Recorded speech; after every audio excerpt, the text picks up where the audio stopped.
I was young, I had 2 pair of leaves. Besides that, the pinstripes and the gray. The one I wore on Mondays and Wednesdays. While niggas flirt, I'm sewing tigers on my shirt and alligators. You wanna see the inside? I see you later. They come the drama. Oh, that's that nigga with the fake. Wow, why you punch me in my face? Stay in your place, play your position. Become my intuition. Go in this nigga pocket, rob him while his friends watch it. And hoes clock it. Here comes respect.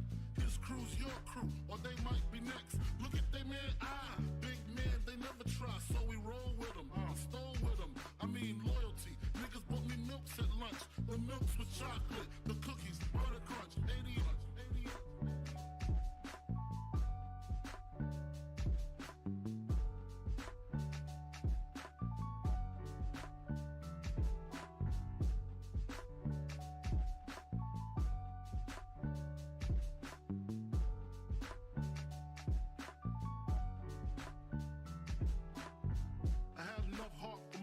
Long as I got stuff for most of them soft. Even when I was wrong, I got my point across. They depicted me the boss. Of course, my orange box cutter make the world go round. Plus I'm fucking bitches ain't my homegirls now. Start stacking, dabbled in crack, gun packing. Nickname Medina, made the scenes, took my Ninas. From gym class to in-glass, pass off for global. The only nigga with a mobile. Can't you see like total? Getting larger in waist and taste. Ain't no telling where this felon is heading. Just in case, keep a shell at the tip of your melon. Clear the space. Your brain was a terrible thing to waste.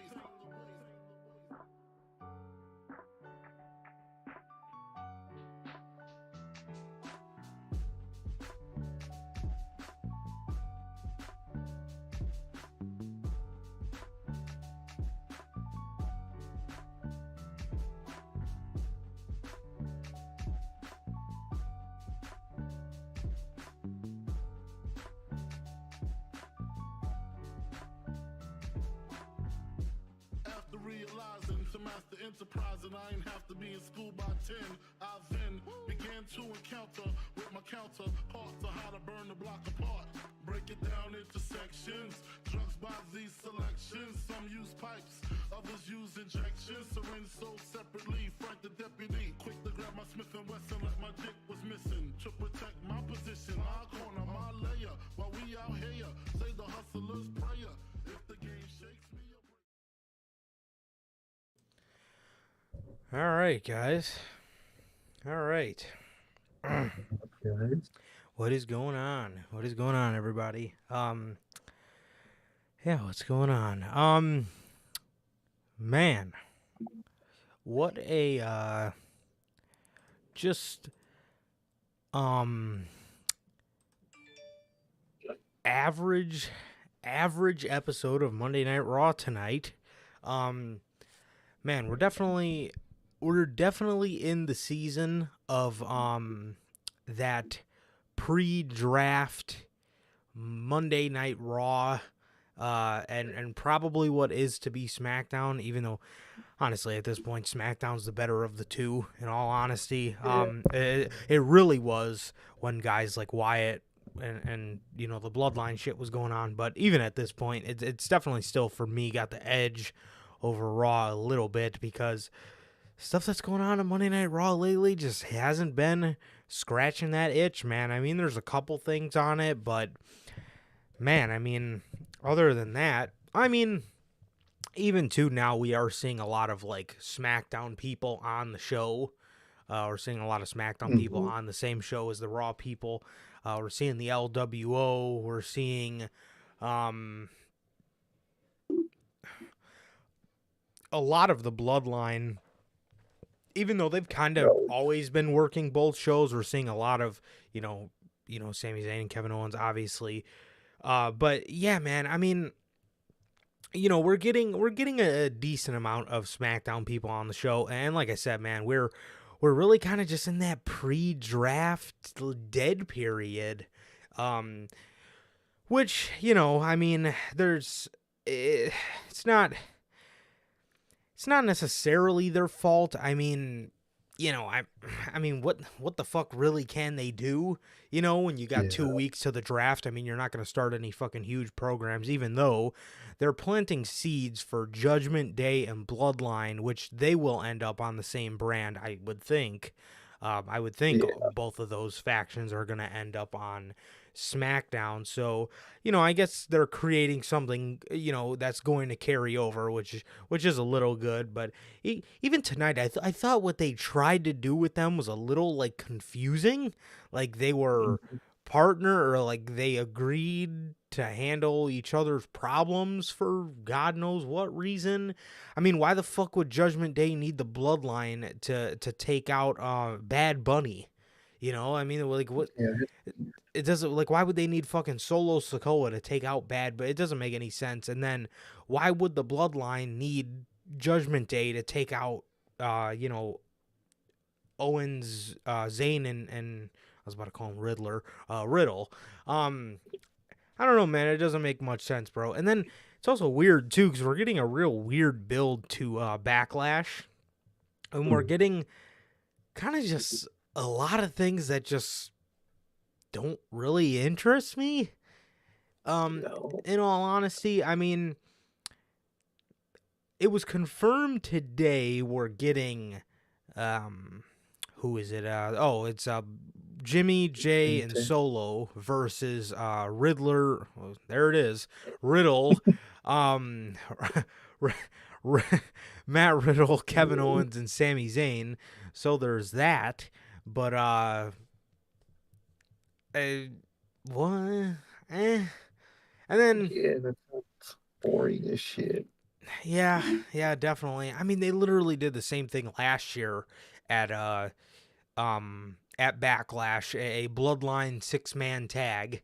They did Drew and RK Bro versus Roman and the Usos. So this year, essentially what they did is copy and paste what they did last year and just kind of flip flop some names in and out of there. So that's that. And then Cody and Brock. I'm excited for the match, but I'm not really liking the feud. I don't really like the you know making, like, don't get me wrong. I do not mind the, make Cody earn it story. I like him having to go through a little bit of adversity. I can't fucking hate on that. That kind of shit makes a great babyface to me, but it's the copy and paste from John Cena's story for me that's a little kind of like eh. Um Definitely, man. Definitely. It seems so unoriginal. Like you could do so much with Cody and they just do generic, already done John Cena story.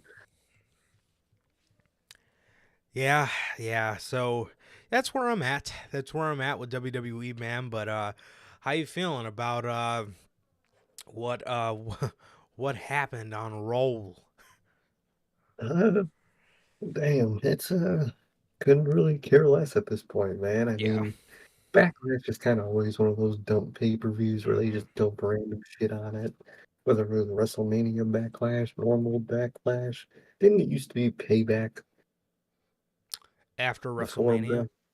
Yeah. Yeah, Okay. Well, no matter what the pay-per-view after Mania is always completely pointless. I really don't know why they have one so close after Mania still.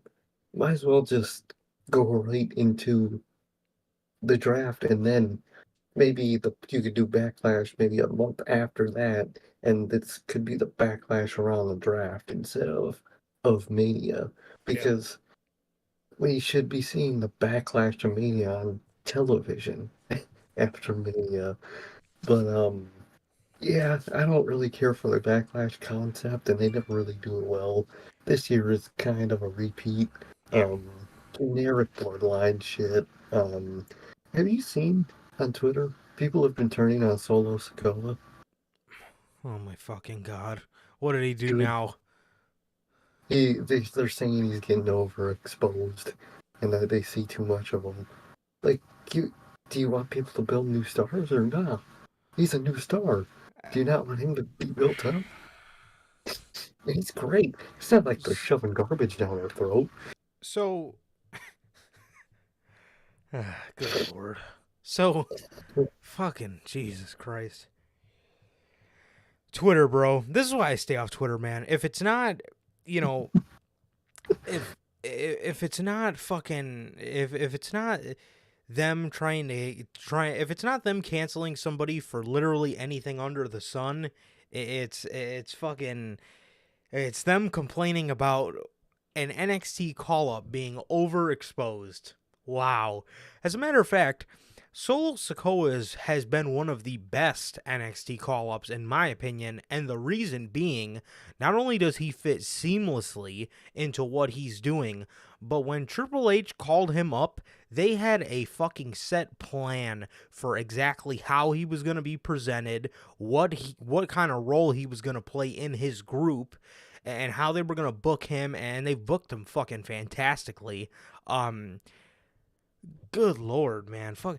This is why I stay off Twitter, man. Like I said, so in my opinion, Solo Sikoa has been one of the most thought out main roster call ups. I mean, Triple H really gave that fucking thought.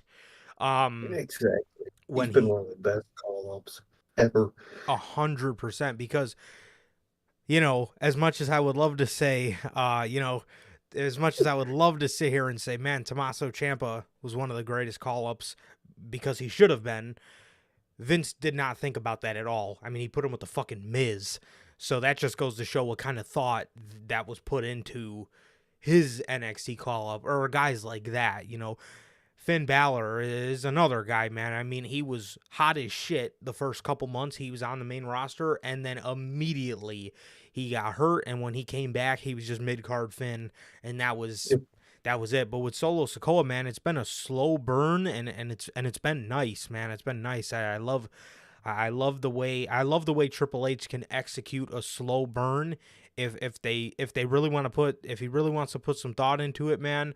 I mean, he's done Solo damn near flawlessly, and like I said, to me, Solo Sikoa has been one of the greatest NXT call-ups. I mean, he's just, like I said, he fits seamlessly, and they found his role, and they knew his role from day one, and put him in it. And I mean, he's just been killing it, man. I mean, I tell this to you guys all the time, but like, for somebody who grew up watching Umaga, that Umaga type role in the bloodline they wanted him to fit in, he fucking fits perfectly. He's like he is like a reincarnation of Umaga. It's literally like watching Umaga's son. And it's not even his son. So it's crazy to see, man. But Solo Sikoa being overexposed is absolutely fucking insane to me. That's absolutely insane. Twitter, bro, you get backlash for literally anything, whether it's being overexposed, whether it's fucking saying this or having a certain opinion on this or doing this, or I mean, literally, man, that's why you can't pay attention to these things, bro. I mean, good Lord.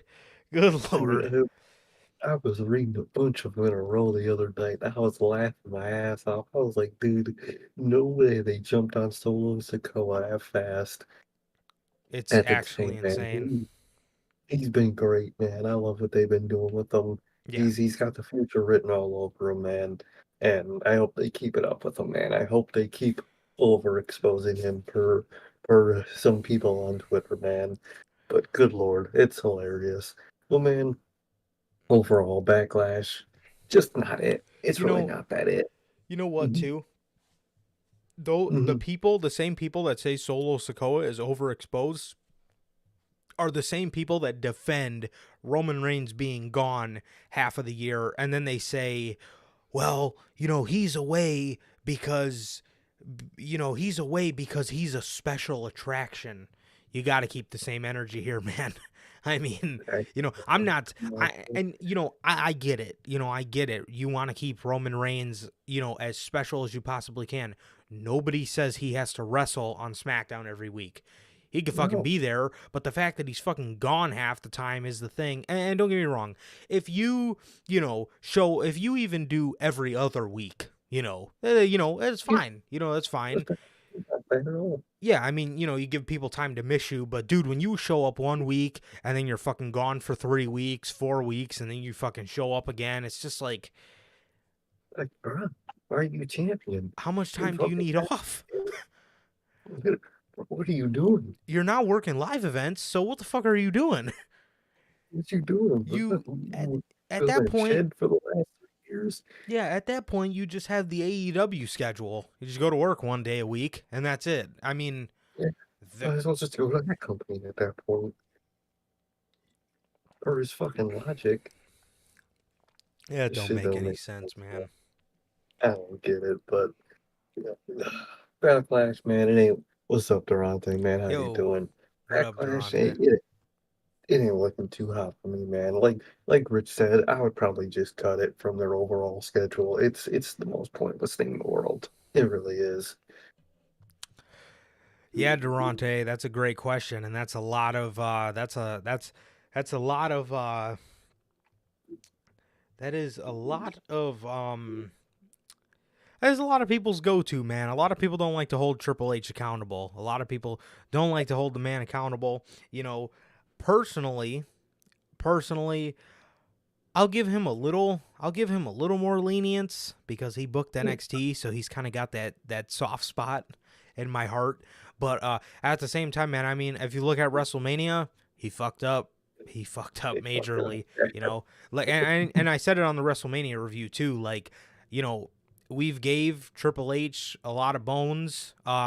We gave Triple H a lot of bones because it was after Mania. He was supposed to start getting into his groove of things. But what a lot of people need to understand about Triple H is just because it's not NXT doesn't mean it fucking sucks. That's the one thing that annoys the piss out of me is everybody acts like, because I mean, dude, what people need to understand is how special NXT was. NXT was so special to the point where Triple H and his team fucking booked everything perfect. I've never seen anything booked that to a T in my entire life, and we will never see that again. And I think people need to realize we will never see anything booked that perfectly again. There was only like 3 negatives I could probably say in the whole year of 2018 for NXT.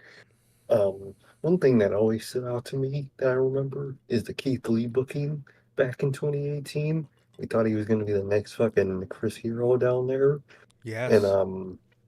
and although retrospectively it worked out, but in the moment it sucked. The booking of Velveteen was horrible in terms of they did nothing special with him down there after that Malachi Black feud. Yeah, that feud with EC3, the EC3 booking kind of blew as well. Yep, that shit.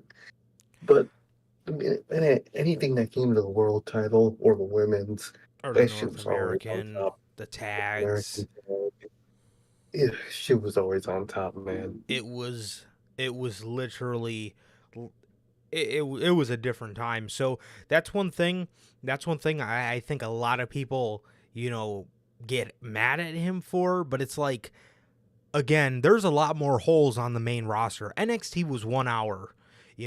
Triple H had 1 hour of television time to work with. So, you are creating a 1 hour television product that is, pretty much just your fans are fucking eating it up every week because that's all we get, right? Another thing with Triple H, and I remember telling you this a long, long time ago, and it's so true. And this is different on the main roster. And I was thinking about this today during Raw. Triple H, like, I remember when I told you a couple of years ago, like when Triple H had the main roster, it's going to be way different because in NXT, he got somebody, he built them up like a fucking star. He built them up like a star, made them the world champion. And then when they lost the world championship, 9 times out of 10, he didn't have to deal with him anymore. He didn't have to deal with the follow-up of what happens now after you lose the world championship. How do we book you back up? He just sent him off. On the main roster, now he's got to worry about giving people losses and then worrying about how to book them for the next couple months. So it's going to be a huge fucking learning curve for him, and it clearly has. But yeah, I totally agree with you, Durante. People need to hold him accountable, but at the same time, if you go into it with the mindset of this needs to be NXT 2018 booking or it's shit, you're going to get disappointed every single time. But for what it has been, a lot of this, he's done good for the company. I don't want to say he's done, he's done 100% better than Vince, but I mean, there's still a lot more to improve, but he's done a lot of improvement. So I will give him for that, but he's still got a lot of work to do at that, man. I mean, you can't, you got to hold him accountable too, man. And everything is not Vince. Now, does Vince, have responsibility for things like Brock and Omos? Probably. Yeah. And has Vince had some input on things? Yes, but if Triple H is the one with the real creative control, he needs to be the guy to say no. And it looks like he's kind of just trying to please the old man. So that's one thing that blows about it, and that's that's why some people call him choice words that aren't really the most flattering. But it is what it is, and I can't say those people are wrong. So no, because I mean, it's partially true, man. But at least at the end of the day, Triple H's worst is way fucking better than fucking Vince. Look at a lame Monday like tonight versus a Vince Monday, like what was that, 2-3 weeks ago or after Mania? yeah, Night and day. Night and day. They're both not great at all, but one is a fucking million times worse, man. yeah. So he definitely is far from perfect, and people need to realize that, man. Not everything bad is just Vince, but people also have to realize it can't be what NXT was. And it's sad because it could be, but it's just not. No matter what, it's just not. Absolutely. Absolutely. As much as I would love to hear Monday Night Raw starting with Slipknot, if that ever happens, the old man's going to have to be dead and gone. I mean, that's just how it is. And then at that, who knows how Endeavor would feel about that. So now we got to get past them, too. Which, if dude lets Dana White do whatever he wants, hopefully he would let Triple H do whatever he wants. But the real change starts when Vince McMahon dies. That's just how it is. That's just how it is, bro. That's a fact of life, man. Yeah, as long as he's alive, he's always gonna have input. He's always gonna have this or that. With our luck, Triple H will probably still speak to him via Ouija board after he's fucking dead, and Monday Night Raw will probably be 6 hours at that point. So who knows what the old man will speak from his grave. But honestly, in all honesty, man, the real change starts when the man is gone. That's just how it is. It's just how it is, man. It's just how it is. Yeah. Man, forget about the guns, man. I think Vince McMahon needs to come out to many men. I mean, good Lord. It fits him fucking perfectly. That's me, bro. I'm the one doing that. So anyways, dude, how you feeling about AEW lately, man? How you feeling? It's been all right, man. I mean, it's still in the same boat where everything's been overall pretty solid. Yeah. Just nothing. No, not that there's a little bit of a fire, definitely more than there's been a couple months ago, man. But it's slowly building itself back up to be 2021 again. I think maybe later this year we might be able to achieve that feeling again. But I hope so, man, because I miss that 2021 feel of AEW, Dude. man. Oh my God. Oh, dude. Punk wasn't even in the company yet, but do you remember how AEW was after the news of him signing? That shit was insane, man.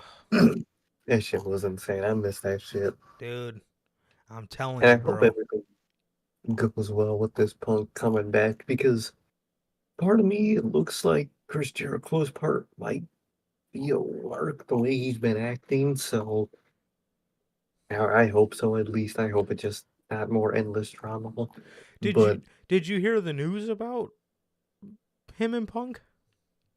that they're having that meeting, No, so it looks like CM Punk and Chris Jericho have arranged for Jericho to be his first feud coming back. I did see that. I didn't see that. I mean that's perfect punishment for Punk after what he did, man. Stick him in a 9-month feud with Jericho. Fucking, that's how get him back. That's how you get. You gotta sit here 9 months and face every member of the JAS. Oh my fucking god. Yeah, that's a good point, man. That's a really good punishment for him. He will never act up again after No, that, bro. bro. That is a fucking shit show, man. But that's looking good, man. That's looking good. You kind of see it the way they've been. Well, yeah, the way they've been acting on social media about each other, man. So with Punk coming back, man, it looks promising. But it's just like random company stuff with AEW that's been lately, like the roster being bloated, that Saturday show. If they just fix shit like that, fix a roster and organize, it's still 4 years later they still got to organize themselves better. But they just need the organization at this point, man. That's all they need to be fucking doing right. The rumor is the show is going to be called AEW Collision. Yeah. And it looks like it looks a lot of people are saying the first episode is going to be in Chicago. So, Oh yeah, Punk. That's gonna be Punk show. But the thing is, like we've been saying about putting that TV time in the Rampage, it would make so much more sense for that to be Punk show because he debuted on Rampage and he had his first televised match on it. In a way, you could say that is his show. mhm, So I don't like. Again, it's just like company shit with like. I don't yeah, like that Saturday show. me I neither. don't like the feeling of the roster being bloated. It's just shit like that. The TV to on TV shit ain't bad at all right now. Yeah, there's a couple Mm-mm. things here and there, Yeah, but yeah. there's always. Mhm. So it's just company shit, man. But what about you? Yeah, I mean, I'm kind of in the same boat you are, man. TV's been good. TV's been good. I know WWE did have Saturday night's main event, but that was gone way before SmackDown was invented. Mm, But yeah, I'm not a fan. I'm not a fan of the Saturday show at all. I'm not a fan of the Saturday show at all. And with speaking on the Jericho and Punk stuff, I think that would be really cool for Chris Jericho to do. I think that would be very cool of him to show the locker room how to deal with these kind of things. Not everything has to be personal, but as long as you guys can get in the ring and take care of each other, then all is well. But like we said on Friday, man, a lot of this stuff falls on CM Punk too. He cannot go mm, back into AEW with the mindset of I'm gonna verbally destroy you on the mic, but if you verbally destroy me, then I'm going to get pissed off about it. It can't work like that, or else it's going to fail again. Also, if you want to separate these guys, I think immediately you're going off on the wrong foot. If you don't try to address this with these guys and you dance around the topic because, there's crybabies in the locker room, I think that's a huge problem. mm, And I think that definitely. is absolutely the wrong foot to start off on. I mean, again, these guys do not need to be best friends, but as long as they could be in the same building and fucking not fucking throw chairs at each other, that's what you need to solve. You know what I mean? And shit, if they don't want to work together, yeah, You know that? they don't have to. In my honest opinion, I feel like you're going to have to at some point because the fucking Yeah. fans are just going to want it. But I mean, if you want to give it a couple months and let Punk feud with Jericho and do their thing, then you start off with that and you ease into it. He doesn't need to come back and immediately start with it, but if Dax Harwood is going out there and saying, hey, I want all in FTR, CMFTR versus the Elite, you know, who do you think he's hearing that from? Or who do you think's probably down for that idea as well? And as a matter of fact, we heard that Punk wanted to work with the Elite. So Yeah.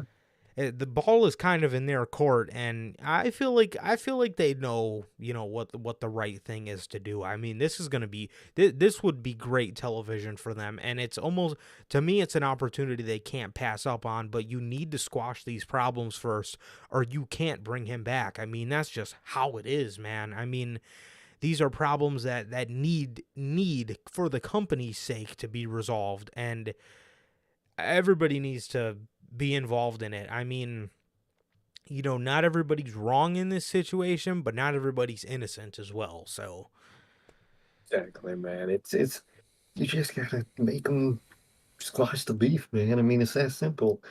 You just gotta get them all in a meeting and be like, listen, we want Punk back. Everybody wants Punk back. yeah, You guys, you gotta learn to work. Not even work with each other, like you said. Just be in the same damn building without wanting to tear each other apart. Like, come on. It ain't that fucking serious, bruh. Just walk past each other in the hallway. That's all you gotta do every now and then. If that's so hard, then you are really immature, man. That's just how it is, man. But Punk, alright, Punk stuff. I mean, you know me. I love Punk. There's both of us. yeah. You know, I hope with everything that they could solve this, man, because I want CM Punk back. And I think, by the way, everything's looking. We're definitely getting CM Punk back. Did you see that news about Warner Brothers? They were told he's coming back. Yep. I mean, it's obvious now, man. It's just Matter of just when. exactly. It's a matter of when, and when it happens, it's a matter of shit not hitting the fan again, and letting beef boil and letting this happen. No, no one's gonna be beefing back there. You can't let any of that happen, man. It's just how it is, man. But I can't wait, man. I can't wait till all that shit this summer of AEW. Although I'm not, like I said a million times already, I'm not a fan of the Saturday show or whatnot. Still, CM Punk being back, all in. That shit looking good. Dynamite AEW has been a thing lately. Or, I mean, I don't watch Rampage, so I'm not going to count Rampage in on this, but overall, I'm not really excited for every little Dynamite, or I'm not marking out for a whole lot of shit. But it's still, at the end of the day, every time I watch a Dynamite, I haven't been really disappointed. It's one of those things where I haven't been too excited for it, but every time it hits, it's great. Yeah. It's just, it don't got that 2021 feeling, man. And I think it could really come back around this summer, man, the way things could be looking, man. And I hope it is, man. I hope it is. Yeah, absolutely. Absolutely, man. Another way you can punish Punk, whenever you do that first match back, you need to have Cole Cabana produce it. You need to have. Oh my God! Here's your producer. He just fucking walks in with a clipboard. Oh God! Right in the fucking news right again. CM Punk fuck Cole Cabana backstage. CM Punk Well, throws a chair at Cabana. Cabana in Man, the hospital. Cabana or Punk steals Cabana's bank statements. Oh my God! He hasn't returned them. But yeah, man. But I mean, other than that in AEW, bro. Yeah, I mean, the shows have been good and they've been exciting, but it's definitely lost a little bit of that destination television feel to the point where you're just fucking pissed if you're missing the first 5 minutes to the show, even, it's kind of missed a little bit of that feeling, that 2021 AEW NXT 2018 destination television feel. Really NXT from like 2016 17, 18, a little bit of 19, pretty much all that. So you guys get the point. But yeah, and then the Saturday show, man. I mean, why are we creating another show? It's so simple. Put it in Rampage, bruh. Yep. Come on, man. So I don't know, man. I don't know. It's gonna be interesting to see. But this summer feels like it. This summer feels like it could have some pretty cool things in store for AEW. So man. That's cool, man. I hear Will Ospreay's cleared now, so that's sweet. That's fun. I can't wait for that, man. That's heat. Yeah, man. So, with all that being said, what is going on, guys? Welcome back to another edition of the Notorious podcast, man. This is another edition of Notorious Unscripted. This is episode 139 of Unscripted, man. And with that, if this is your first time watching and you guys do not know how this show works, man, every Monday we are on here with Notorious Unscripted, and every Friday we are on here with the news at 4 p.m. Central. And with that, man, if you guys did miss this past Friday's edition of the news, CM Punk's AEW return, tentatively planned, and Vince McMahon's new code of conduct clause in his Endeavor/WWE contract, the new contract since they've been bought. That is the news, I believe, episode 157. You guys can now find that on all platforms, man. Anchor, Spotify, Google Podcasts, Apple Podcasts. And if you want to see it first, join us right here every Friday at 4 p.m. Central for the news, man. And with that, if you guys have not got a chance to get your hands on some of the official Notorious Heels podcast merchandise, you guys can now find this live on the merch shop. That is bonfire.com. Link is at the top of the description of this very video, and in either mine or Sir K's social media pages, man. So with that, you can get all 8 of these beautiful designs, like I said, on the merch shop, man, in more than just a t-shirt. Hoodies, long sleeve, youth, regular t-shirts, crew neck sweaters. You guys know the whole ordeal, man. You got the Chicago flag design, the Chicago skyline design, the base logo design, the IWC's best kept secret, the Riddler-inspired design, the Notorious scratch logo, the only community that matters, the Uncrowned Kings of the IWC, the Biggie-inspired shirt, and the Christmas merch, man. All 8 of these beautiful designs, again, live on the merch shop. That is bonfire.com. Link is at the top of the description of this very video and in either mine or Sir K's social media pages. So with that, if this is your first time watching and you guys do not know who we are here at the Notorious Heels podcast, I am Johnny Mayhem, one half of the host of this very show. And as for the other half, we got my man Sir K here. How's it going, man? Going, man. It's going all right. Just been chilling out, man. Been pretty normal lately. Just been chilling, man. Ain't nothing going on. Excited for the draft. Excited for the draft to fix fucking WWE's television booking. Hopefully it does. And Yes. yeah, man. Just been chilling, man. Just been chilling. Like Durante always asks, man. Life's good, the family's good. What about you, Durante? Everybody in chat, Rich, how you guys doing? And what about you, bro? How you been? Yeah, man, I'm good, bro. I'm good. Yeah, just getting excited for a little vacation I'll be taking in about actually 1 month. It's 1 month to the day we come back from our vacation, I think. So Nice. so that's exciting. Just a little 4-day thing we're going on. So that's exciting. Hell yeah. And yeah, man. So I got that coming up, and then not too long after that, I got a wedding to go to, and then not too long after that, before we know it, it will be Double or Nothing weekend. So that's exciting. That's exciting, man. And yeah, dude. Other than that, man, just excited for the draft. Excited for the draft and stuff like that, man. So the thing about the draft, now that you just mentioned it, my God, if it does not feel as fresh as that 2016 draft, something was done wrong.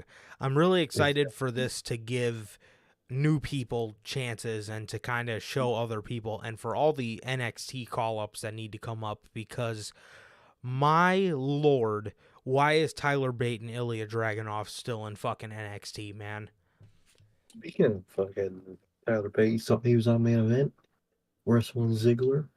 Ooh. Yeah, heard it was a pretty good match, man. Obviously, Yeah. how could it not be? So I think he's gonna be coming up soon. I hope so, man. Him and Dragunov, we've been saying it ever since they came back to NXT that they shouldn't have came back to NXT. Yes. They should have just went right up. Good Lord. Yeah, Shawn Michaels Why are clearly they down doesn't know there? what the fuck he's doing with him, so good It God. had no clue. Yeah, that fucking guy. Get him out. Get out. Gotta get Yeah. him out, bro. Yeah, I don't. The guy, man, yeah, I don't know what the fuck he's been doing, but yes, again, man, if that does not feel as cool and as fresh as that 2016 draft, you're starting off on the wrong foot, because you got an abundance of talent. You also got to think about guys like Cameron Grimes. Braun Breaker said he doesn't want to challenge for the NXT title, so you bring him up, I think, and I think he'll do great as a fucking heel. I like him way better as a heel. He just fits that. I actually see. I don't know if I see as much in him as some people do right now, but I see more in him as a heel than I ever seen as a babyface, man. So he looks pretty fucking dope. Dude, when he spears somebody and he fucking screams, he just looks so fucking cool as a heel. He actually looks angry. Instead of like this angry babyface guy. Whatever. I hate those like angry baby face things where they're just mad but happy. That's what he was, man. That's why I didn't really cared for him. He's like mad, but a He, good mad guy. I don't- I don't- it was weird, man. It was weird. yeah, absolutely. So, I mean, yeah, man. Also the direction they took with him, like after he lost the title, the next week he came out and said something like, I don't want to ever challenge for that title again because that title's nothing but a black eye to my career, which is true. It's fucking Yeah, true. A lot of people, I mean, I seriously pray for you if you think and he held the title for like 360 something days, dude. I mean, he held the title for damn near a year. Dude, I seriously pray for you if you think his name belongs up there with the Adam Coles and the Finn Balor's of this world, of that, that NXT world. So, that is insane. Goddamn. yes, absolutely. So, it's like when they had fucking Mandy Rose nearing Asuka's reign. Like, why is her name anywhere near this? She's not like what? I don't get it, man. I really don't get it. That man Sean is something else, dog. Yeah, absolutely. So, I don't know, man. I don't know. I feel we're in line for some pretty cool shit, man. And I just hope they bring up the right people. I hope they bring up the right people. Specifically, I'm not asking for anybody from NXT other than singles wise, other than Dragunov, Bate, and Cameron Grimes. The fact that those guys are still a part of that NXT 2.0 brand fucking Is boggles my insane. mind. I swear. I fucking swear, man. Absolutely. So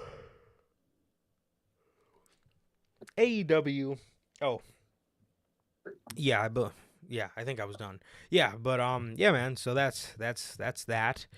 Yeah, Asuka still hasn't been back, man. I don't know what's going on with her, but I will tell you this: I am over. I don't care what kind of Super Cena reign you think this woman is on. I am fucking done with this Bianca Belair reign, and I don't dislike Bianca Belair because I really hate that it's gotten to this point with her. But dude, I mean, I'm over this fucking reign, man.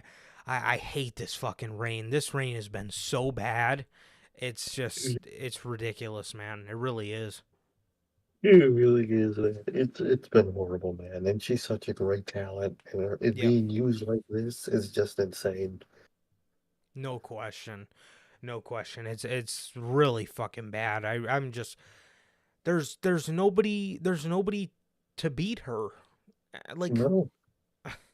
I don't know, man. I don't know. Missed the mark on a lot of fucking decisions with Night 2, man. You genuinely did. Oh yeah. So, yes, AEW Dynamite. AEW Dynamite opens with Darby Allin and um the Mogul Embassies. Swerve Strickland. Yeah. What was that, bro? Yeah. Yeah, and to pause one more time before we go over Dynamite, man. Yes, I seen. Apparently Becky Lynch's contract is up in about a year. Um, and Drew McIntyre, apparently I've been hearing that he got injured at Mania, and he's out, Mhm.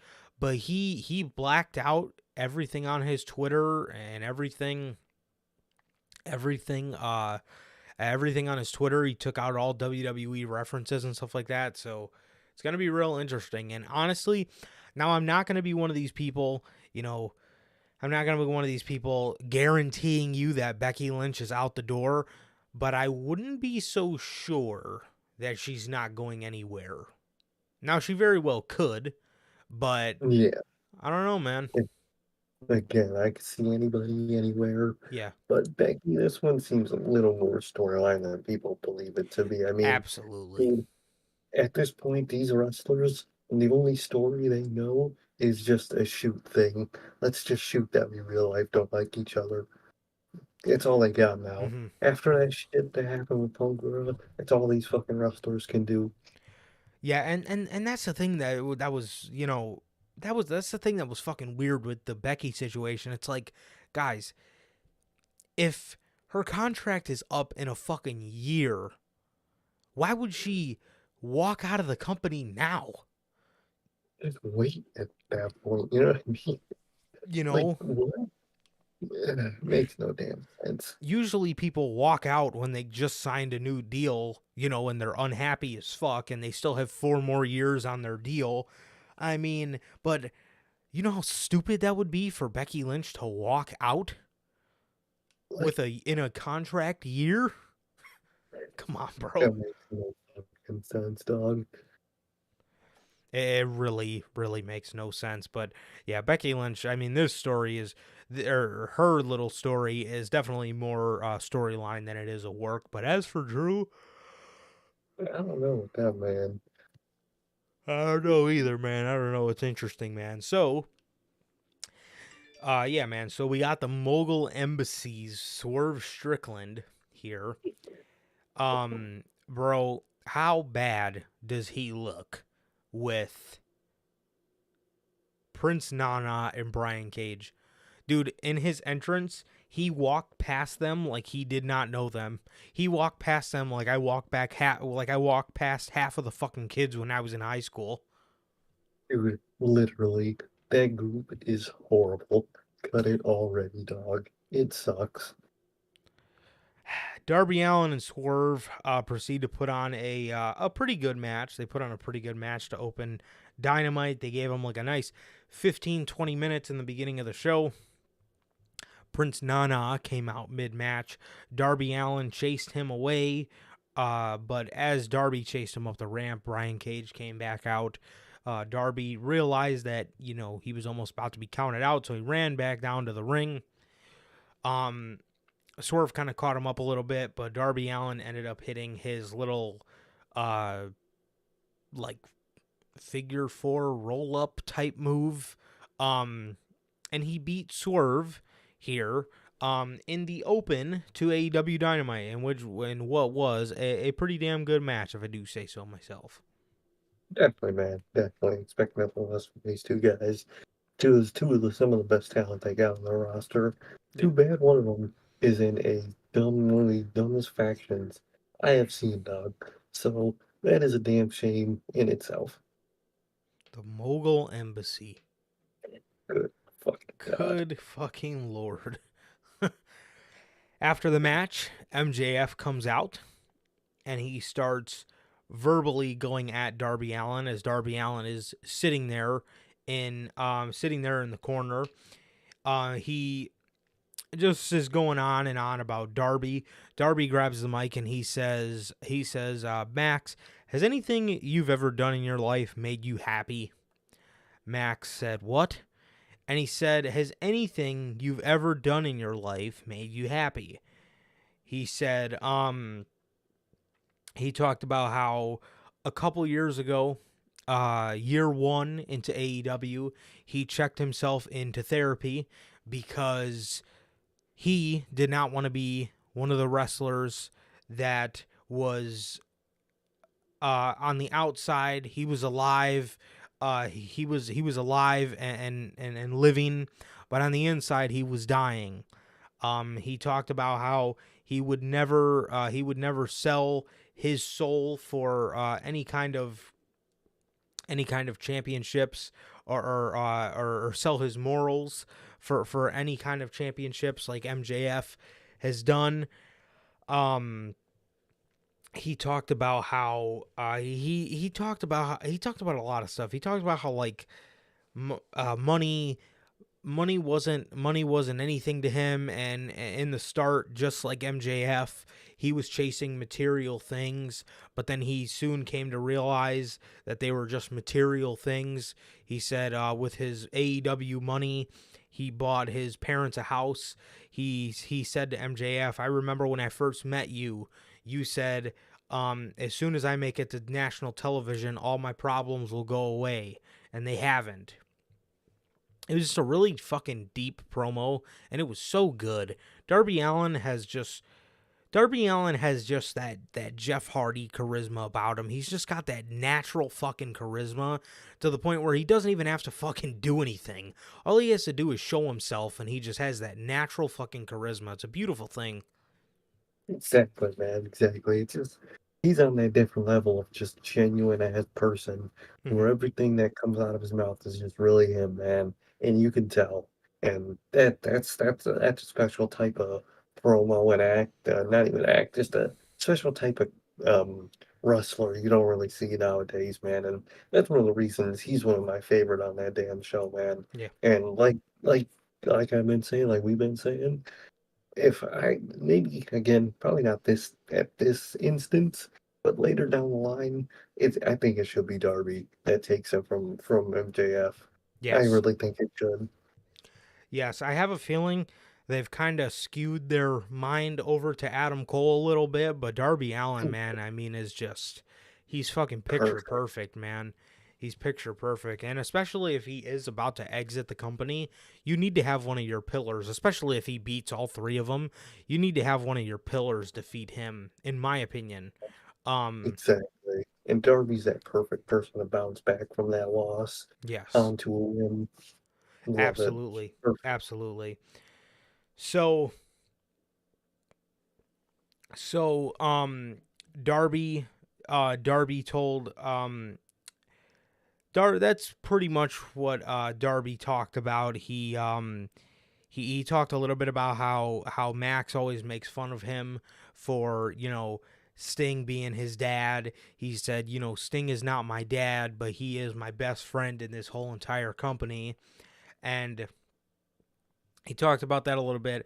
MJF started getting on the mic. He started talking a little bit about Sting, and he just started going back in on Darby Allin and the man himself, the GOAT, Sting.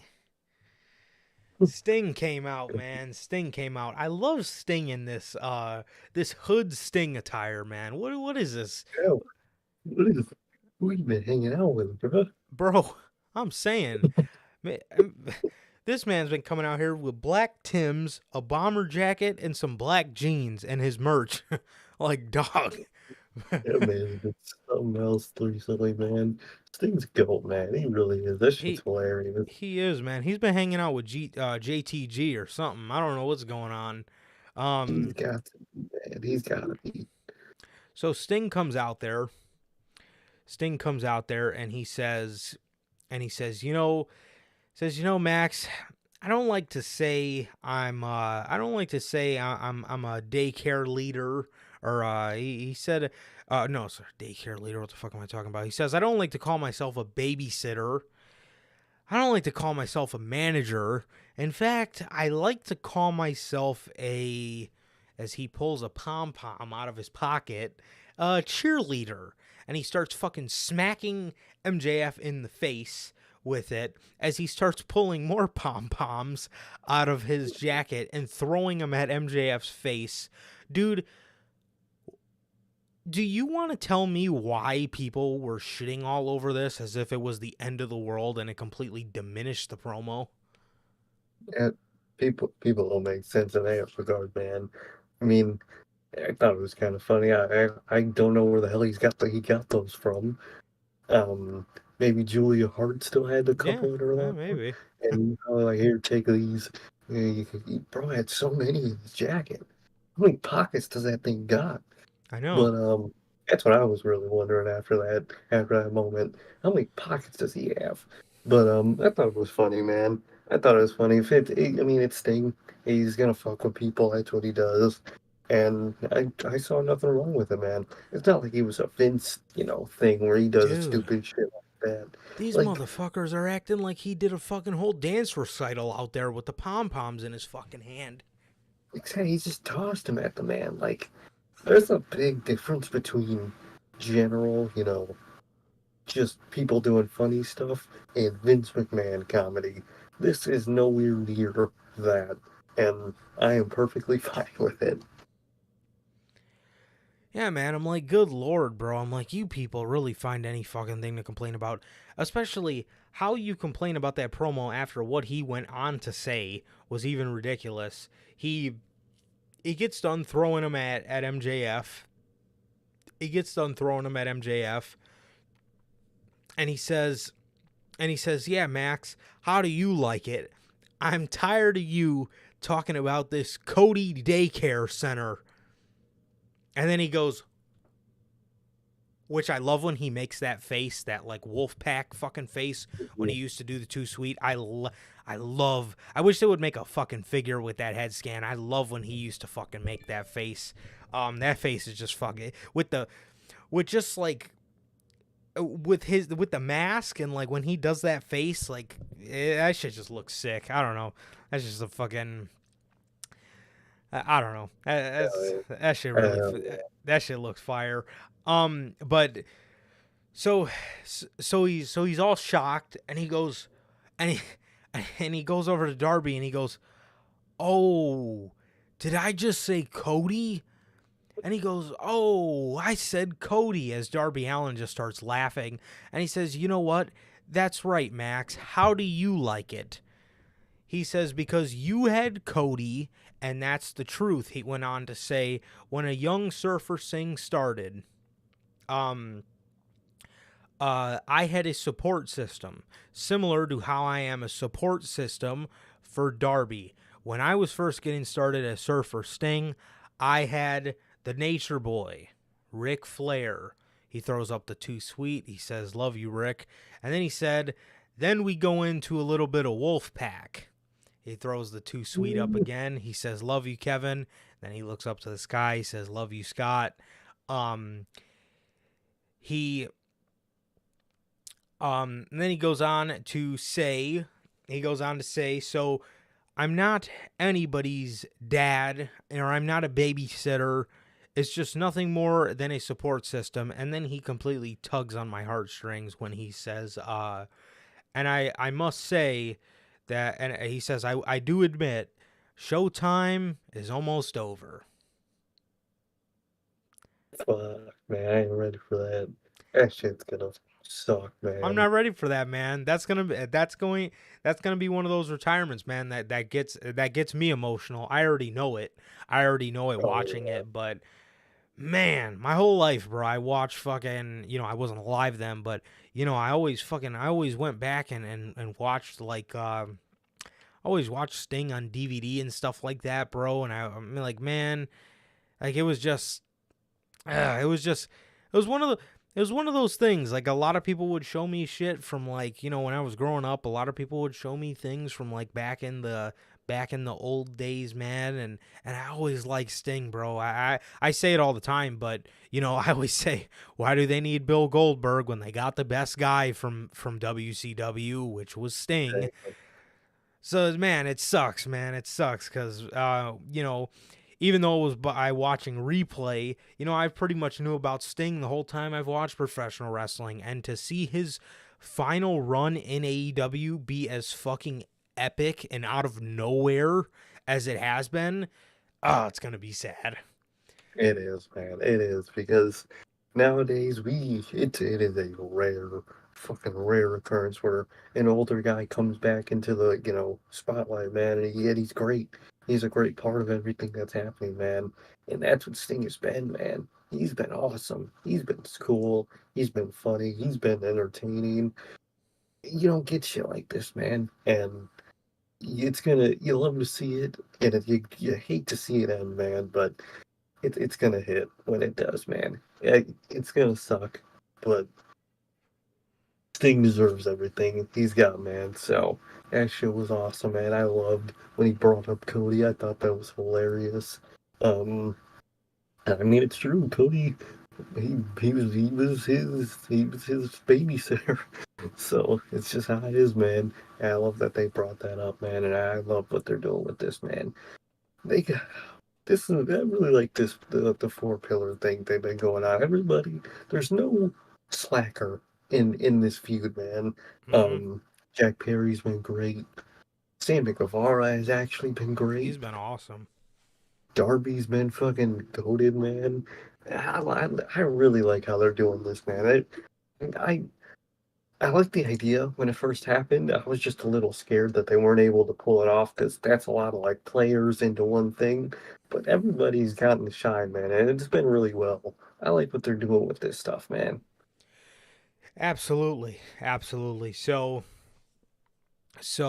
yeah, man. Although you know, I would love to see Sting involved with AEW in some way, shape, or form after this. If he does want to go away, it's gonna be sad, but he definitely deserves it. And man, what an amazing career, man. Somebody who genuinely, um, somebody who genuinely damn near never almost went to WWE, and even when he was in WWE, it was for a fucking brief period. Um, Yeah, but man, I mean his legacy pretty much speaks anywhere outside of the biggest wrestling company in the world. And it's it's been a ride, man. It's been a ride. So it's full. That is yeah, six insane. yeah, and I will say though, I need a couple more fucking Benoit headbutt fucking dives out of him, bro. I swear to God, man, that shit's fucking crazy. Dude was fucking born in Sting. '59. That Yeah. is insane. And he's still fucking better than half those fucking other older guys, man. It's crazy. It's insane. Yeah. Dude's a goat. He is, man. He is fucking Sting. So he says Showtime is almost over. However, Showtime is just getting started for this young man, Darby Allin, and he will be soon your new AEW World Heavyweight Champion. And he puts his arm around Max and he screams, "It's Showtime!" as MJF's just looking fucking mad as fuck. Darby stands up, gets in his face. MJF just walks up to him, spits in his face, and walks away like a prick. Man, what an ass. Speaking of the Wolfpack, bro, I saw on Twitter that you know how they sell the shirt on Oh, WWE's shop? I seen this. That Yeah. is in dude, on the shop image, it's just a normal shirt, just a black shirt, the red logo, great. And when the dude got it, there's just this massive WWE logo under it. Dude, I'd be so pissed. Oh, I'd be so pissed. Like, good Ain't lord, how no do you way. take a decal off of a shirt? Literally, bro. I'll cut a hole right there. I just have a random hole in my shirt, bro. The fuck? It wasn't even a WWE concept, bro. Dude, that's not even yours. That don't make sense, bro. I would be livid. I would genuinely be so pissed. Goddamn. But thing, man, he's the goat. You know, probably not as pissed as getting a Danhausen and Best Friends shirts on the All Elite crate, but I digress. I already gave those shirts away. Update. I, Oh, dude. I think no, I think they're over there. I don't know what I'm gonna. I don't want to physically waste the space of them. I don't know what I'm gonna do with them. I don't know. I'll find something to do with them. I hope. Sometimes at the unfun job, they have drives for clothing. If we get one of those, I'll just toss those shirts in there, yeah, get there you rid go. of them. There you go. So I don't want them to take up space. Yeah, I already gave them away. I'm being dead ass serious too. I genuinely gave those shirts away. Um, It's amazing. I, dude, I don't want to fucking wear that shit, but I No, I gave them to somebody that'll wear them. So that's the fuck. God. They're lucky I didn't use the motherfuckers to clean off the fucking coffee table in my living room. Fucking go clean the bathroom sink out, fucking scrubbing with the Danhausen shirt. I was gonna So say you can wash your car, man. Perfect thing. yeah, I mean, what the fuck? So, um, next up we get Powerhouse Hobbs defeating Silas Young in like a minute.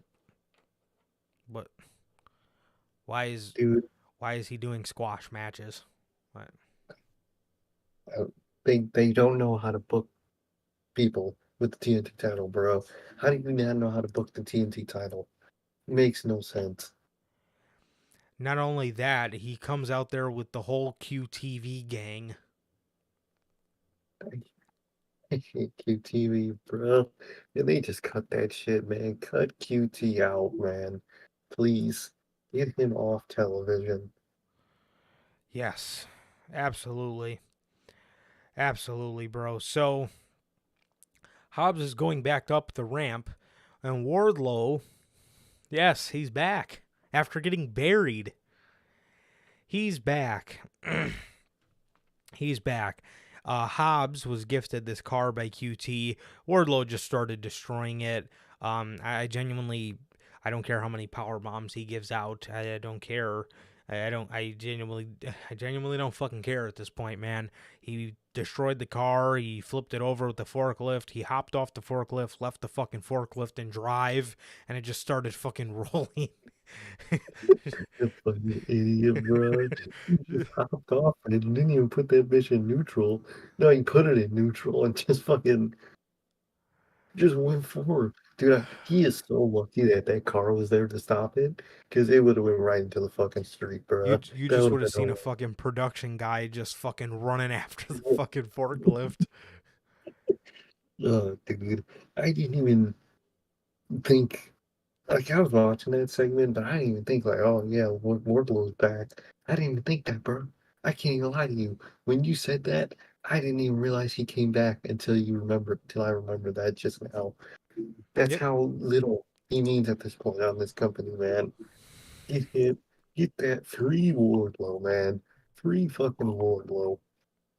absolutely, absolutely. QTV starts beating Wardlow up as he runs out to the ring. He has they got Hobbs and QT away from him, and he power bombs Aaron Solo off the stage, and he holds the TNT title and poses as if anybody cares about his AEW run at this point. Obviously, he still has the short hair, so that's not really doing him any favors either. But good fucking god, bro. Dude, just got it, man. Like, what is Wardlow gonna go and lose another shot at the TNT title, or is he gonna win it and then someone's just gonna beat him right after? And that's the They thing. should. That's the thing. Mhm. They book this match for what is it next week on Dynamite? I think so. Someone's gonna look like shit, and it's probably gonna be Wardlow. Oh Like, yeah. what? I, they shouldn't even have Wardlow come after him at that point. Might as well just bring him back into a different program. Yes, absolutely. Absolutely, man. I mean, it's just I don't know, man. I don't know. I I genuinely don't have a body. I don't genuinely don't have a bone in my body to care about this poor man anymore. And I hate saying that because I love Wardlow. I love Wardlow, but dude, I mean, why? Why are you doing this to this man, dude? I mean, it's just ridiculous, man. It really is. It really is, man. I don't get it. So next we get a video package with Switchblade and Juice Robinson. Man, I don't like these two together. I, But you seen it, bruh. I don't. Yes, I don't know how you guys feel, but their promo chemistry, something just feels off to me.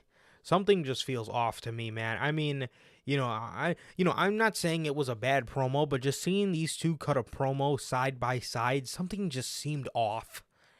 No, Something just exactly. Like, I get what they're trying to do with this Bullet Club Gold thing because, let's Goldberg. face it, and dude, I saw someone tweet I that. seen that too. So, dude, please, please no. But like, people gotta face it. At least New Japan has to face it. Bullet Club over there in Japan is dead. David Finlay ain't bad at all, but he ain't the leader of the Bullet Club. I No. hate to break it to them. He seems like he's all right, but dude, you gotta get someone with fucking charisma on top of that group, man. And he does not. And I saw he put like some random people in the group too. You gotta put names in that fucking Yep. group. So I get what they're trying to do with this Bullet Club Gold thing, and I think it might, even though, like you said, I would really prefer Jay White to just evolve in AEW and be his own thing. But Mhm. if they're going to do this Bullet Club Gold thing, they need people and fast. Because Yeah. just those two Mm. ain't it, bro. Ethan Ain't Page. it. The guns. Oh my god. The I could see guns it. in the Bullet They, Club. they would so do that shit. So, yeah, Switchblade just, it was real cool when he was talking about himself, when he was talking about King Switch, and then he would mention like Rock Hard, King Switch and Rock Hard. I mean, it was just fucking. I just wasn't feeling these two, gel very well together. But they did announce that the group is called Bullet Club Gold. It's Dude, decent, man. yeah, the name's not bad at all. But for me personally, I really would have liked to see Switchblade, um, step out of the Bullet Club and I and really kind of would shed have. that skin and be his own thing. I would have liked that a lot, but you know, Definitely. that's that's not happening. There's a guy in Impact that is a part of the Bullet Club, and I think he can make a really cool leader. Chris Bay. Yeah, I a lot of think people really like Chris Bay. I I think think Chris that's more. I think Chris Bay could be I think Chris Bay could be a pretty cool Bullet Club leader. Definitely. Speaking of Impact, did you Oh see God. Nick Aldis went to Impact? He signed with them. Bro, Hmm. that's how you know that WWE hiring freeze is real as hell. Most Bro went to definitely. Impact. That's how you As know that shit's as real. soon as soon as they passed up on Switchblade, you knew something was going on. Exactly. They ain't hiring nobody. That shit Definitely. crazy. That man Nick Aldis went to mid-pack. That is in, even though he ain't all that anyway, so I didn't want him in No. AEW anyway. Yeah. So, kind of glad he went there, but that's just hilarious. Plus, Mickey James is there too. So Oh, yeah. Isn't she about to retire? I At think least that's what she's. it's I playing think up to be. I believe she still works like backstage with the women's division and stuff. Yeah, I I just think. saw that she like left the title in the ring Mm. and like she did like a Cody thing, I guess. Oh God. Just fucking put his boot in the ring, and then he just never retired. Dude, I miss that Cody. This man In was a really way, trying anything to get over. dude, he was trying anything. He almost retired to try to get over, bro. Dude set himself on fire. The Cody verse was something else, man. I miss it. The Cody Eh, verse. Yeah, yeah, no, that's the name for it. I never knew that. But it's that era of Cody is named the Cody verse. Why do they call it that? I think because he was he, what was the reason? It was like basically in like a multiverse of characters where he tried to get over every 2 seconds with Oh, something that's different. hilarious. The The Cody Cody verse. verse. Yeah, he had his MLK era, and then he had his fucking retirement era, and then he had his Hollywood star era where he was trying to fucking get over in Hollywood, and And he has man, politician era. he had a lot of fucking the Cody verse. I like it. Next we had Orange Cassidy on his godlike run, his Roman Like, Reigns like run right now in AEW. According to AEW fans, this man is on the level of Roman Reigns when he's on television. He's yeah, on that so, level, according to these fans. He faced off against Buddy Murphy here, and he beat Buddy Murphy for the All Atlantic Championship via roll up. Damn, I wish this was the one. it would have been great, man. I can't wait for somebody to beat that motherfucker, man. I'm sick of that guy. You talk about overexposed, man. You asked me, bro. That's Orange Cassidy, man. He's good. He's good at his core, man. But dude, he ain't that fucking good, man. He's just not that fucking good. Um, I just want him to lose the goddamn title to somebody already, please. I'm not a big Orange Cassidy guy. Me neither. I'm just not. I don't see the hype. Um, he's just tiring at this point. It's the same thing every week. He just has a match and beats somebody. Yeah. It's all he's got. He walks out there with the fucking title in a bag. Like nothing. He doesn't try. He don't care. Why the fuck should I care, man? They do not play his gimmick well, man, and I don't care for it. I don't care for it at all. Yep. Definitely, man. And I would have really liked to see Buddy Matthews win here, but unfortunately not. He did get carried away after the match holding his hand, so I don't know if something was wrong with his hand. But Buddy I think Matthews, he, uh-huh. I think he just had a match on New Japan, and you know how they have the post match like talk thing at Uh-huh. interview. I think he said something about his arm or his hand or something. So he actually might be injured in terms of like his hand or something. Oh wow. Yeah, man. So, the match itself was not bad at all. It was actually really good. It was really good. Yeah, Buddy Matthews is one of the best in the world. That's just plain love and it. simple. He's just Oh excellent. yeah, But yeah, man. I really would have liked to see him win this one, man. I think if you get the title on somebody like that, and you kind of have the house kind of cast this reign of dominance over AEW, I think it could, in terms of titles, I think it could be really fucking cool for and it for could. them. And Buddy's great, man. Buddy's great, and you've seen it there.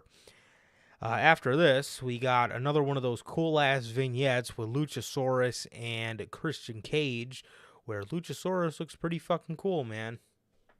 Definitely, man. Definitely. Like I said last week, man, I really like that Kane vibe they're going with them, man. And I can't wait, man. They got to give him a dope ass theme song, man. Although it would be super marky, and it's not gonna happen. Slow Chemical would be perfect, bro, but it ain't gonna happen. So it ain't gonna happen. But a man can dream.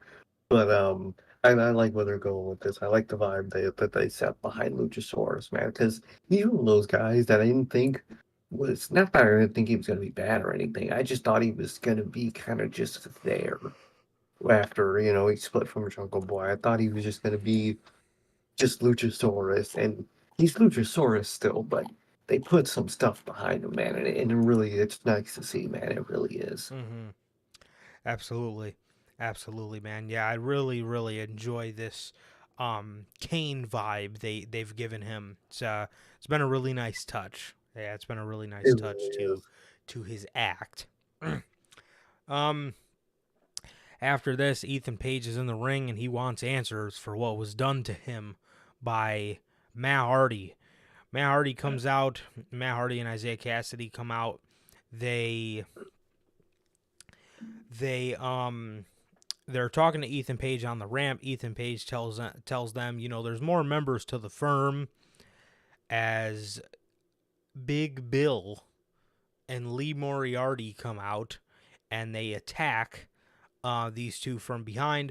Hook comes out. The numbers gain catches up to Hook as well, and then lo and behold, the man himself returns. Jeff Hardy Hell yeah, man. returns to AEW Dynamite, man. He returns to AEW. Everybody looked happy to see him. Matt looked ecstatic. Jeff looked like he was about to start crying after he hit the Swanton. And I'm praying for Jeff. I really, really, really hope things can go well this time. And yeah, man, I'm praying for him, man. I'm praying for him. I hope everything goes smooth, man. I hope everything goes smooth, and yeah, I hope I hope everything goes well, man. I really do. Definitely, man. Definitely. Good to see him back, man. Like I said, I hope everything goes well, man. Um, he didn't dance to the ring while his brother was getting his ass beat again, which kind of sucked.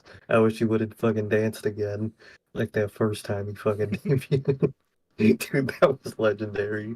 His brother is getting his ass whooped in the ring, and he's fucking up there in the ring dancing while he's coming down. Love It's it. fucking hilarious. But yeah, man, Jeff's back, man, and I hope everything goes well this time, man. I hope he has a genuine, good last run, man. Definitely, man. Definitely. We had a backstage interview with Kenny Omega where he talks about how the Blackpool Combat Club, it was wrong for them to attack him and the Bucks, but they put their hands on Don. He told them that he was not there tonight, and he told them that they had a payback coming. This would then lead into Moxley and Claudio being. This would then lead to Moxley and Claudio destroying Brandon Cutler and Michael Nakazawa in this match. And after the match, Kenny Omega would come down the ramp as Kenny lied, as he said he wasn't there tonight. He was, and he came down to the ring. He came down the ramp, and as Mox and Claudio were standing in the ring, and Yuta, the Bucks came from behind. Man, and they started attacking the BCC. They grabbed a screwdriver, like they did to Hangman, and they were about to drive it through Jon Moxley's fucking head, and they pierced the turnbuckle pad, but Jon Moxley ducked and got away, man. So the Elite returns to AEW Dynamite, as it looks like Matt Jackson is okay. I mean, he was wearing a brace, so I hope he didn't really have to move his arms too much. So I don't know if he's not fully back yet, but what they did here was pretty nice, man. Definitely, man. Definitely. I love it. I can't wait for, them to be fully together with Hangman. And I like how, Kenny was kind of just talking about Don. He didn't even bring up what they did to Hangman, man. And I like that because it kind of, TV wise, they had a big falling out on TV, television wise. You got to say that nowadays, sadly. But their two characters aren't really friends again yet. And I like how they didn't just make them instant best friends again, man. I like how they're building that relationship back up, man. It's awesome to see. And he should take Definitely. notes from his character and put it into real life with Mr. Punk there. Yeah. Definitely, man. And then after this, we got Sky Blue and Riho versus the Outcasts, the Freelancers. Ruby and Tony Storm. It's so cringy watching two babyface women in AEW come down the ramp because they just look so overly happy and they just look like they're like best fucking friends. Like Riho and Sky Blue. It's so fucking cringy, man. They're like, dude, they're just happy to be there, bro. It's like, dog, you guys are getting your ass beat every week. Can you be a little mad? Dude, those women are literally getting their ass whooped every fucking week, and every time they're just like, bruh, have a little anger in you or something, bruh. A drive, I don't know. fucking You're just there beat yeah, up. yeah, they're fucking smiling and waving to the crowd like they're fucking showgirls. Like what the fuck? Like, what are you doing, bruh? Just get angry. You've been getting whooped. You can fight back, bruh. Yeah, I don't know, like with it. Obviously, I don't think anybody likes what they're doing with the Outcast man and this whole except for thing. me. I just don't think they could just get to the just get to the top of the storyline just so it could fucking end, bro. I just want this shit done. Mm-hmm. And this Outcast is getting, or the AEW side is very, it has a lot of people to the point where I could see Thunder Rosa joining the Outcasts. I think she will, man. The way they've been playing it up on fucking what's it called? All Access. All access and shit. I think that's gonna be the path they take, man. And that's good. I mean, it would be really dumb if she fucking joined Team AEW at this point, the way they were treating her, man. So I think it makes all sense in the world, man. Definitely. Definitely, man. So, Jamie Hayter comes out to help Sky and Riho. Then the numbers gain gets her. And then after that, Britt Baker makes her return to clear out the Outcasts. And that was that. Man, Mercedes on Twitter, man, she was looking for the best women's UK wrestler, man. I think we're gonna get that fucking Jamie Hayter and Mercedes match at Forbidden Door, man. I hope so. Yeah. Yeah, man. I mean, the best women. Yeah, that most likely will happen at Forbidden Door, and I think everybody wants to see that. But yeah, man. I mean, you got a lot of good wrestlers from the UK, man. Tony Storm. No, Tony Storm's Storm's Australian, right? Australian. Right, Yeah, I think right. she is. But dude, yeah. I mean, if you talk about the best one right now, man. I mean, you're looking right at Jamie Hayter, man. So Exactly. pretty sweet, man. And then in the main event, we get Broly, Dracula, the essence of excellence Lee versus Chris Jericho. This match was pretty good, man. This match was pretty good. This seemed like Chris Jericho feeling very bad that Keith Lee hasn't been given any TV time. So Yeah. he wanted to put him in a hot main event, man, and that's what it was. It was pretty good, except we got Swerve. We got Swerve Strickland helping Chris Jericho get the victory as he hit Keith Lee in the head with a boombox as he's wearing a fucking shiesty mask, and he runs back into the crowd. And Good. the only thing, I feel like if we get back around to this feud with Keith and Swerve, I'm glad we do not have the mogul affiliates involved this time, and I hope we Great keep the Mogul Embassy out of this. I hope this is just more about Keith and Swerve, because that fucking feud was a complete flop. dude. We're gonna get Swerve and Cage versus Lee and Cole. We're getting that shit, bruh. I'm not excited, but we're getting that. I can see them doing that, and then I can see Jericho costing Adam Cole the match to set up their feud. Yep. Good Uh, God, man. so Adam Cole Well, comes out.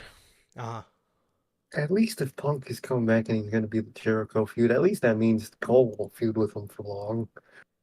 Yeah, that's a good point. Yeah, I didn't realize that till now. Okay, that reassures me a little. Yeah, Keith Lee as well, man. Keith really needs to dye that hair, man. I'm He does, sorry. man.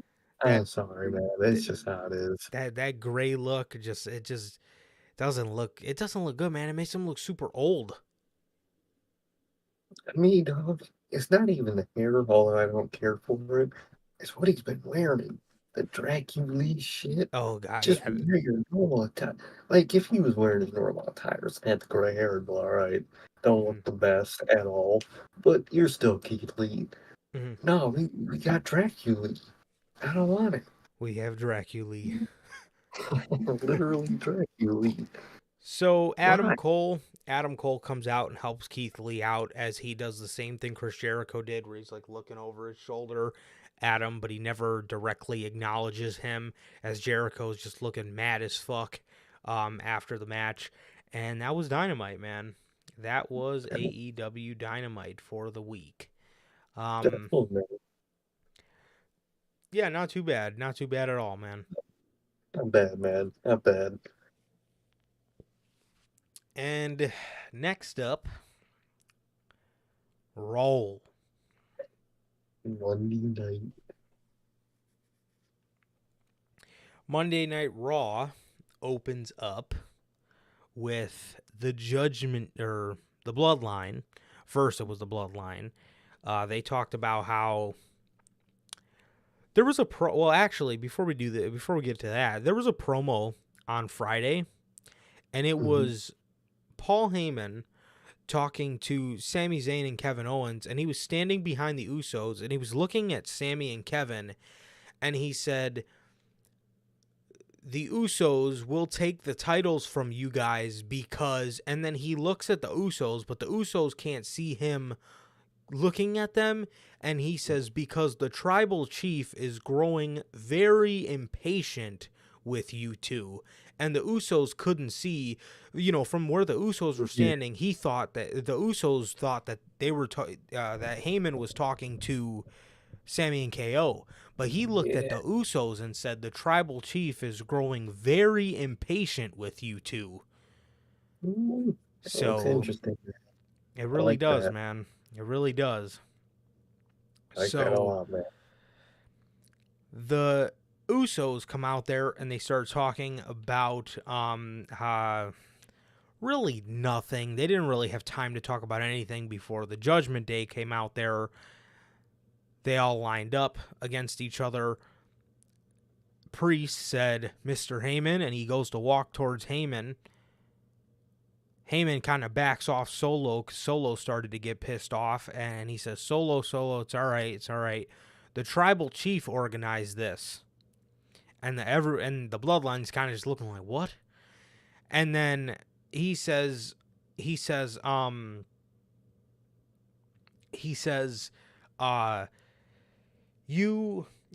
guys, he says, we're going to, regardless on how they feel about us, they're going to help us solve some of our problems, because we still have he said we still have a Kevin Owens problem, a Sami Zayn problem, and we still have a riddle to solve.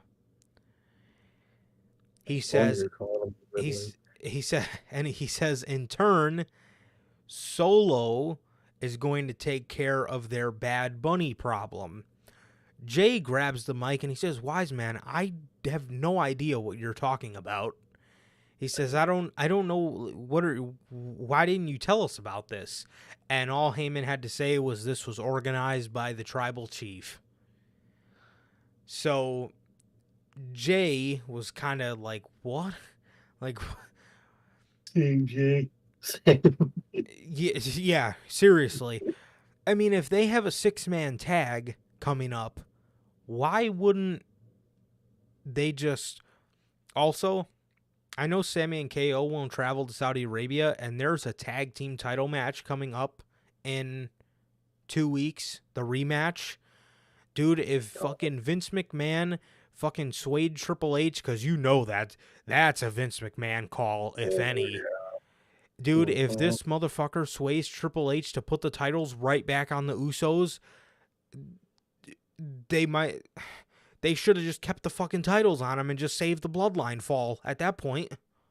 At that fucking point, man, I really hope they don't do that, man. I, dude, I hope they don't fucking do that.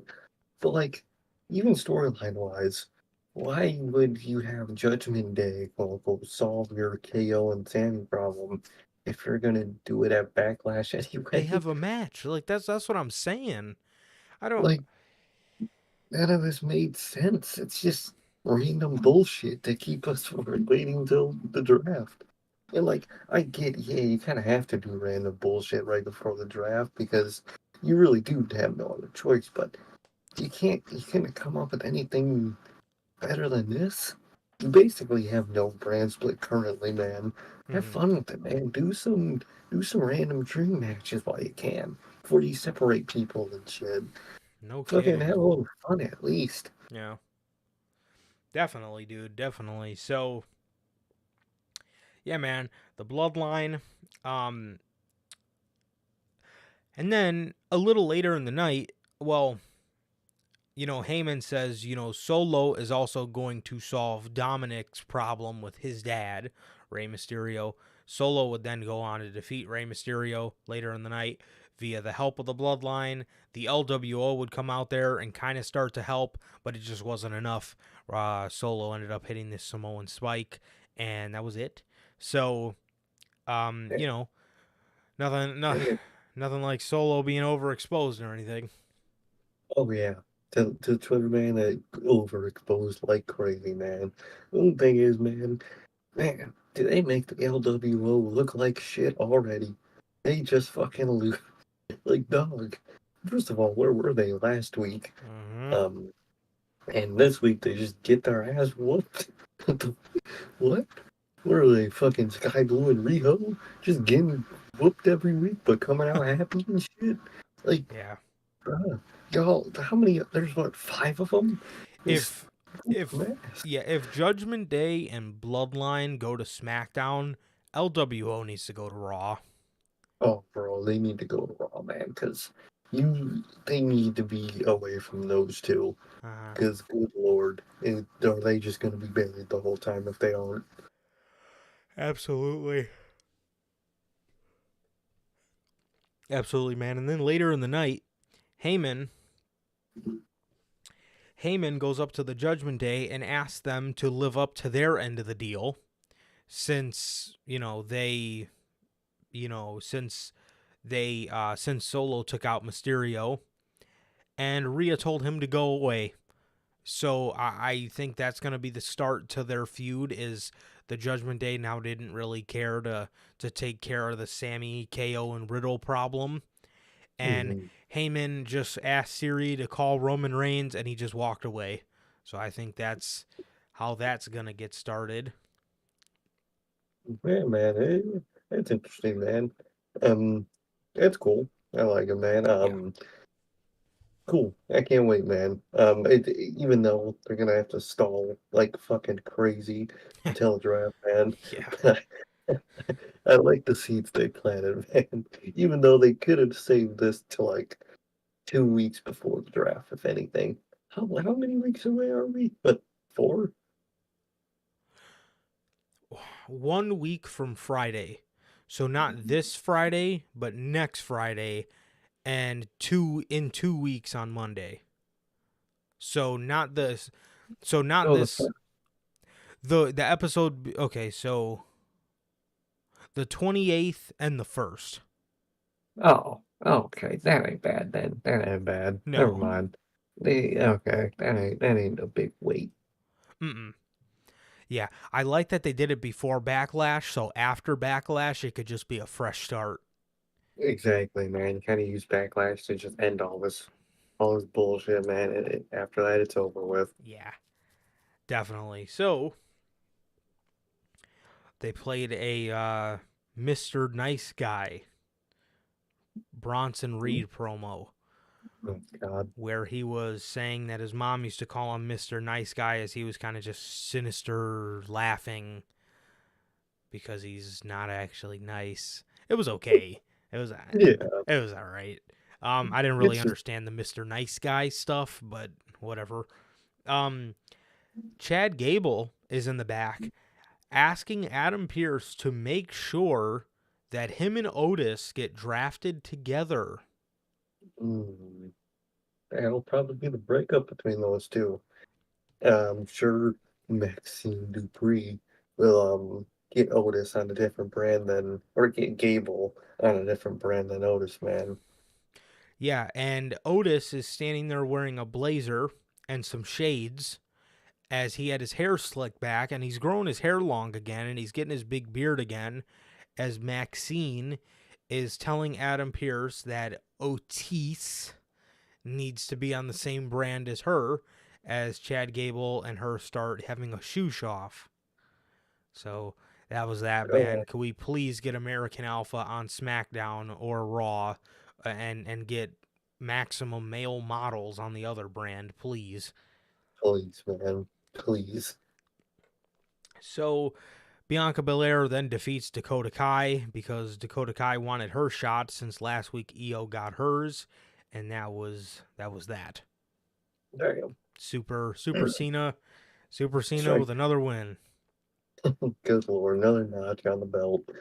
Good Lord. So Cody comes out ready to fight Brock. He tells Adam Pearce. Adam Pearce tells him he needs to leave because he's not medically cleared. Cody says okay. He goes to walk away. Then he grabs a chair, gets back in the ring. Security comes out. Then Brock comes out in a black cowboy hat and a fucking black trench coat. The under Lesnar. I think Geck tweeted that Good. on Twitter. So I thought that was pretty funny. But Cody starts fighting off the security guards. Then a whole nother batch of security guards spawn in. And Cody fucking jumps on them and they all like crowd surf him back to the ring. It was fucking hilarious. It was so fucking stupid looking. Cody jumps on the crowd. They all catch him. And then you just see Cody laying on a pile of dudes as they're walking him back to the ring. And then they put him down. He attacks all them. But then by then, Lesnar was gone. And he left the building. Good Lord, man. Into the Codyverse, man. Into Good the Lord. Cody verse. God So, damn, man. yeah, man. Seth Rollins and The Miz actually put on a decent match, if I do say so myself. Yeah, I saw something about Serious Miz or something. He was they said he was upset because he got embarrassed all Mania week and Seth, they were singing Seth's song, so he started beating the shit out of him before the match started, and they put on a pretty decent match. Can we fucking get this Miz more for the love of God? Please, bro. Please, I mean, bro, didn't that happen like a year ago? Where we got a hint of like Serious Good Miz again for like 3 weeks, and they reverted right back. I think so. I think, yeah, I think like last year we got like 3 weeks of like cool ass Miz, and then he just went right back to doing this fucking stupid shit, man. That So I man hope, that man completely boggles my mind whenever I think he is my favorite Intercontinental Champion of all time.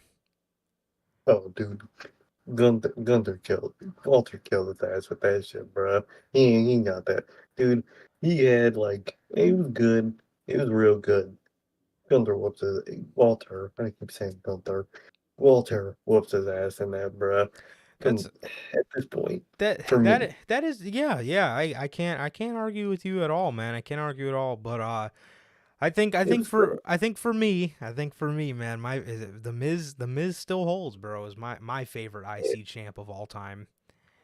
Good old Miz, man. What happened to him?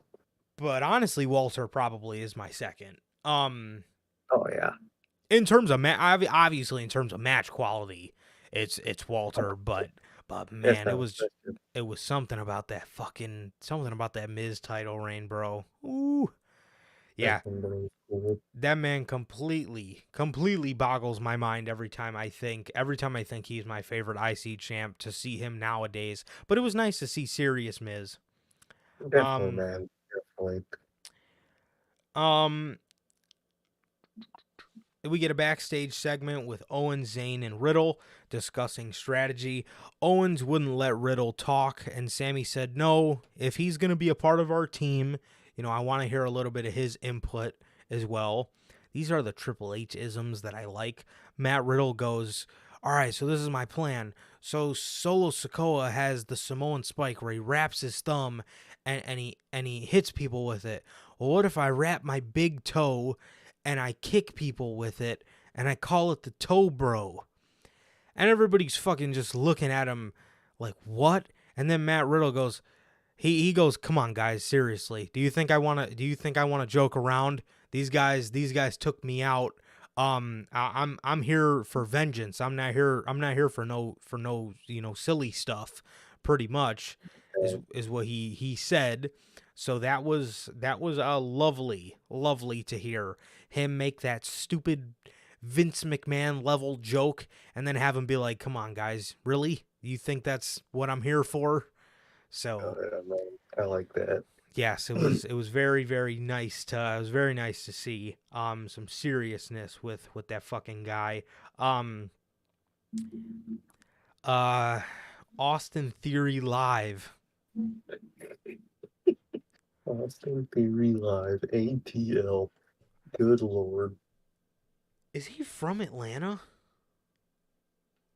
He better be. I have no Let clue. me see. Austin. Theory Live.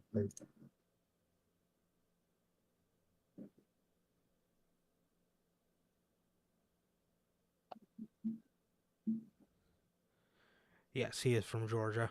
I was going to say, what's up with all the ATL, A-Town? That makes a lot more sense. That makes a lot more sense. Good lord. I thought he was just saying shit. I I know. thought he would just say shit. Austin Theory and Bobby Lashley put on a pretty decent match. Bronson Reed interrupts it, hits Bobby with the tsunami, and that was it, man. That was it. So Bronson Reed cost Bobby Lashley the United States Championship. Nice, man. I like that feud. It's a fun feud. Definitely, man. Definitely. So with that band, Trish Stratus comes out to the ring and absolutely just fucking kills everything. Dude, she comes out there and she's just talking like this for like 5 minutes straight, and she's not putting any emotion into anything that she's saying, as she's talking about how important she was to the women's division and how watching Becky Lynch discuss her, because in the main event of WrestleMania they should have been chanting "Thank you, Trish," and not "This is awesome." If I can remember correctly, Mrs. Stratus, the crowd was absolutely dead during that WrestleMania 35 main event. Literally, I was going to say, I don't remember them saying a damn thing. Dude, it was 1 in the morning in New York. I think everybody was more focused on going to bed. Yeah, Dude. but they're like, bruh. I don't get it, man. Like, why is she on TV anyways? Why why are the why are these women here? Why is Trish and Lita here anyway? I thought it was just for a one-off Mania match. Now they're doing shit on TV. I don't get it, man. I don't get it. I have no idea, but my God, this promo was absolutely fucking atrocious. This was one of the worst promos I've ever seen. It was fucking horrendous. It was so bad, man. I mean, put a little emotion into what you're saying, man. I mean, it was not it, man. It really was not it. Definitely, man. That lame as shit, man. She didn't even care. So how could we? There's a number one contenders match for yeah, so that was pretty much that. She cut that whack ass promo and then left.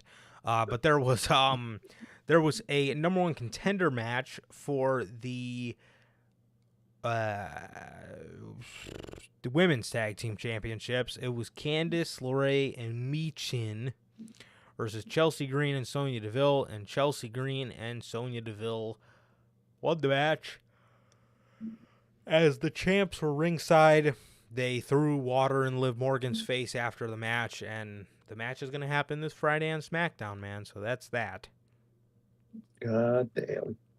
And then in the main event, Kevin Owens, Sami Zayn, and Matt Riddle versus the Judgment Day, Finn, Priest, and Dom. And this match ended with the babyface team picking up the win. The babyface team picked up the win here. Owens, Riddle, and Zayn defeated the Judgment Day as that was that. And then as the show went off the air, the Bloodline, Judgment Day, KO, Zayn, Riddle, and the LWO brawled in all-out bedlam. Good Lord, I hate when they say that. What the fuck, man? Yeah, man. I mean, I guess that's a cool way to end the show. I mean, I guess it could fit for the draft to, have the draft kind of sort that on TV mess out, quite literally. So Yeah. that's cool. Yeah, man. That's all right. Good Lord. And yeah, if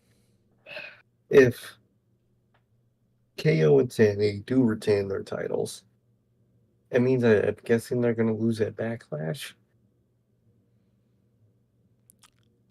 Right? How the company Yeah, works. That's how I assume it would probably. work. So, good Lord. I hope they keep those titles on those two, man. Mm-hmm.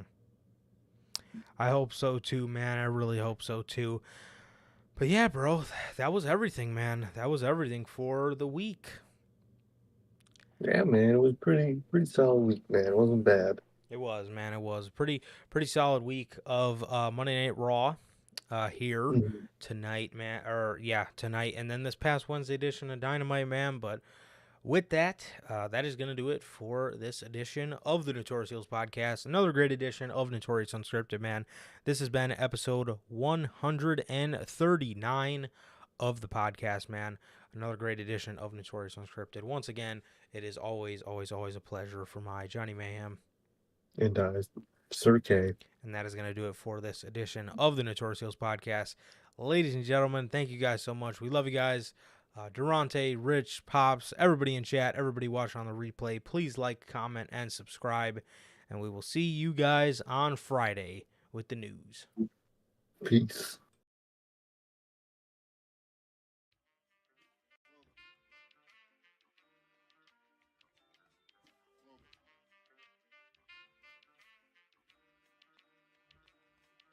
I used to get pills on the bitch. Now I throw shields on the dick to stop me from that HIV shit. And niggas know they soft like a Twinkie fillin', playing the villain, prepare for this rap killing. Biggie Smalls is the illest. Your style is played out like Arnold, and that's what you talking about, Willis.